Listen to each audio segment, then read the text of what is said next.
If you looking for perfection, don't look in this direction. Assassinated my own character, she kept resurrecting. I don't like her, so I kept her hitting. I just wanna be loved for me, but who the fuck I'm kidding? Don't get this song confused with me giving a fuck what people think, but I care what I think of me, and right now, I'm not too fond of me. My name is Sierra Kyles. I'm a 24-year-old filmmaker who just happens to film my lessons as I learn them in my own personal life.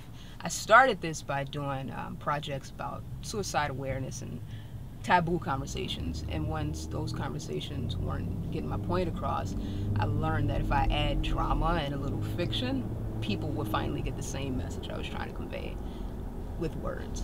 So I only film when I have to get a point across, so right now I have something to say. As a kid, I was always seeking validation. And we all do, all children, but I think at some point, if both parents or one full-time caring parent does it, eventually you will become validated through some type of love, care, affirmation. I genuinely never got that from my parents. During the times it mattered, we'll put it that way. I can think about being age 6, age 7, maybe even 8 and getting those things, but through puberty, I don't remember speaking to my mom, and it was very hard to get my dad's attention, and I stopped talking to him for good when I was 15, and we connected at the age of 22. I'm 24, and I've cut that off for good. Anyway, with that being said, I feel like I've always been searching for something. I've always been searching for some safety, some securities. I guess the need to feel validated. And as a kid, that wasn't done because my grandmother passed at a young age. Then I was forced to move in with my mother, and that relationship wasn't the best either. And I eventually wanted to move in with my father. Having a conversation with Mom one day, I told her how I felt about our relationship, and that I thought my father would be, the better person for me to live with. And she then, out of anger, told me that, my dad wasn't my dad. And I didn't necessarily believe that. Like, I heard it prior to that from my grandmother, but I thought my grandmother was just crazy because she was mad that she had to take care of me and my parents weren't. So my mother said it penetrated. It hurt a little bit. Fast forward the story, I moved in with my dad maybe 2 years later, and he and I are having issues, and out of nowhere, maybe there was some context that I can't remember, but I remember talking to him and just seeking that validation, and his response to me about something was, do you want to go get a DNA test? Because for real, we don't know, we don't really know if you're my kid or not. And there's no words for how I felt about that. I got into filming when I was 15 to 16 at the time. It was a filmmaker by the name of Cookie Hughes. I found her somehow, I forget how, and messaged her on Facebook, and I said, hey, I think I want to be a director. Is it possible the next time you have a project, can I come along and help you and learn the ropes? She said sure. I then got introduced to a filmmaker who was filming the movie titled I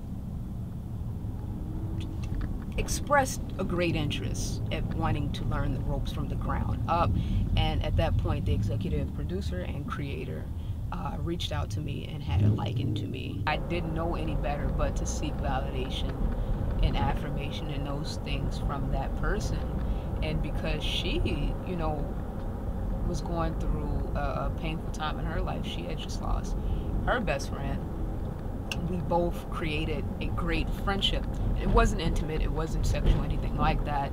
We created a solid foundation of unrealistic expectations. I was in a vulnerable space. She had just lost her best friend of 18 years. She was in a vulnerable space, so we became comforts to one another, and it created just a relationship that wasn't real, therefore it ended up toxic. After this person came into my life, I started to, for the first time, feel like I had purpose, for lack of a better term. With that being said, I used to run away a lot. I stopped running away, and I would work on her film projects. When I would leave school, I was with this person. She completely took me under her wing and showed me the ropes professionally when it comes to film, and personally in my personal life, things that my mother and my father both should have embedded but didn't. I realized I was putting this person on a pedestal when I felt like they can do no wrong.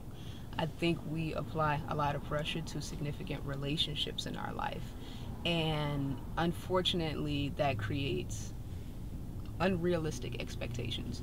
And what my unrealistic expectation was at the time was loyalty, whatever that means. She had an enemy in her life that was a music maker, and I supported them heavily, but all she did was tell me that her and that person had a run-in the past.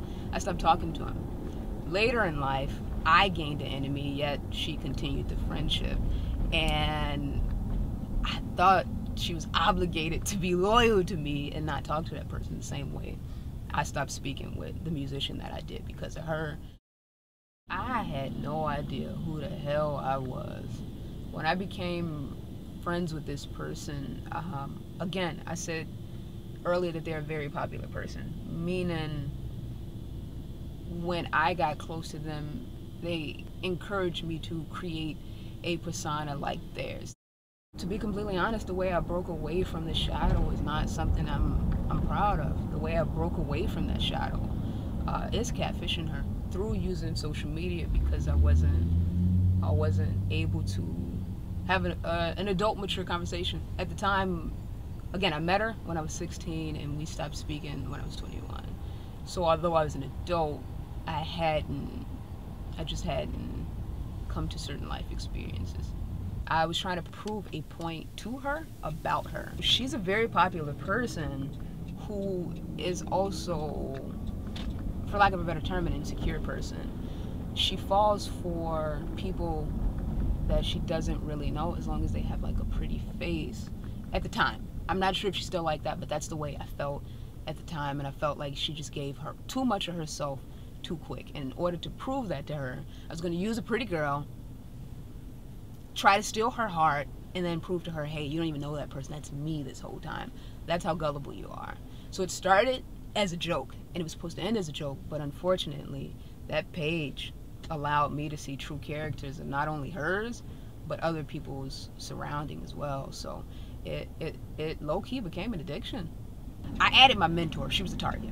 Yet when you see a pretty girl on Facebook that pops up under, friends you may know, you're gonna add them. So people who are not intended to be infected added the page, and then they also too would inbox this person, and eventually I felt bad about catfishing my mentor, so I made the person completely be not interested in her anymore. I tried to break it off, like I don't want you anymore, and I made it seem as though I started talking to the person, or the person had a liking toward me in a brother-sister kind of way, not a romantic type of way. But when that was brought to my mentor's attention, I noticed a little bit of anger that came out of that. And then once other people thought that I was connected to this person in a way that they were unsure about, they still tried to like date her. And I was like, wow, you just asked me for $20 last week, and you're trying to talk to someone you think is my girl. So it was it was being addicted to the truth. What I learned about myself through operating this page is that I didn't know who Sierra was. I had created a persona just based off of who my mentor was, and that's not something I was proud of. So with that being said, I lost friends, and I was forced to deal with myself.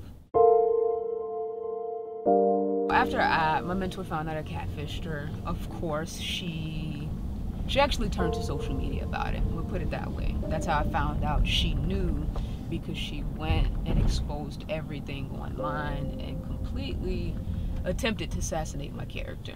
Initially, I was angry because she turned to social media when I felt like she should have picked up the phone. Again, this isn't just a friend. It wasn't just a friend. This is somebody I consider closer to me than my own mother and my father. Meaning you are family, or we were supposed to be family. And if I mentored someone and my mentee acted a certain way that I couldn't believe, I would have picked up the phone. and I would have checked that person privately. I would have never, ever went to social media about it. So eventually, after anger passed, I was hurt, and then I was afraid of myself in a certain sense. And I say that because I didn't intend to inflict all the pain that I did. I don't want to say I'm scared anymore, but I was afraid to film. I was afraid to face the same people that I had catfished or had heard about my catfishing, or however, I was just afraid to show face. I was afraid to film. I was afraid to be alone. And again, this is someone who embedded life lessons in me. So I guess in a way I was just afraid to continue. Did the people I hurt have the right to feel hurt and express that? Sure. Express that the way they did? Nah, I don't think so. I don't ever think it's okay to turn to social media with the motivation of cyberbullying. I don't think all social media is bad. I don't think it's always a negative thing. I haven't seen so many success stories come from the Black community outside of social media. I mean, I can name 10 people off the top of my head right now who just 2 years ago weren't in the best situations and are now like flying all over the world booking shows. So I think it's definitely positive. I think people use it for negative and positive reasons. I think if you are not prepared wholeheartedly to deal with social media and the things that can be seen on it, that's when the negative things happen. That's when people who, you know, don't have self-care and self-love and those important things, that's when you turn to social media and want to look just like Kim Kardashian in her latest selfie she just posted. The most important theme of the story is vulnerability is okay. Again, it's not easy to sit in front of this camera and say, hey man, I fucked up, people left me, I was dead ass wrong, and then come tell you about it. Secondly, don't use social media for validation. It's a lot easier said than done. I'm not gonna say my main mission is to get people to stop using social media, no, but I want you to rethink about the way you use social media, because you can hurt people, even if it isn't intentional. Be mindful of what it is that you are posting when using it, because anyone can see it and you don't have control over who's affected by it. Is that all? Yeah. You gotta tell us if that's all. I think that's it. My confessions. Ask me where I'm going, and sometimes I feel like I'm going nowhere fast. Or maybe I'm going to hell if I don't pray, right? I allow my past and how I grew up to kind of shape who I am. And I'm just at a stage in my life where I just want to let it go. It's my confessions. Got a